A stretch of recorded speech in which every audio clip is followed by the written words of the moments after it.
നമ്മൾ വീട് കണ്ടെത്താൻ ശ്രമിക്കുമ്പോൾ അല്ലെങ്കിൽ ഇപ്പൊ ടാക്സിന്റെ കാര്യം നേരത്തെ പറഞ്ഞല്ലോ, അപ്പൊ വേറെ എന്തെങ്കിലും നിങ്ങൾക്ക് ബുദ്ധിമുട്ട് നേരിട്ടോ? എമൗണ്ടിന്റെ നമ്മള് ഹൈഡ് ആയിട്ടുള്ള ചില ചെലവുകൾ ഉണ്ടാവും പറയും. ഇതായിട്ടെന്ന് പറഞ്ഞാൽ നമ്മള് സർവേ ചെയ്യുവാണെങ്കിൽ നമുക്ക് എക്സ്ട്രാ എമൗണ്ട് വരും. ഓക്കെ.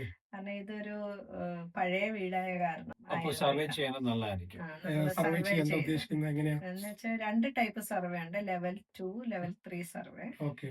അതിൽ ലെവൽ 2 ആണ് നമ്മുടെ സാധാ ബിൽഡിങ്ങുകൾക്കൊക്കെ നമ്മൾ ചെയ്യുന്നത്. അതിൽ ലെവൽ 3 വലിയ ബിൽഡിങ്ങുകൾക്കൊക്കെ. ഓക്കെ. സർവേയിൽ എന്തൊക്കെ ഉൾപ്പെടും?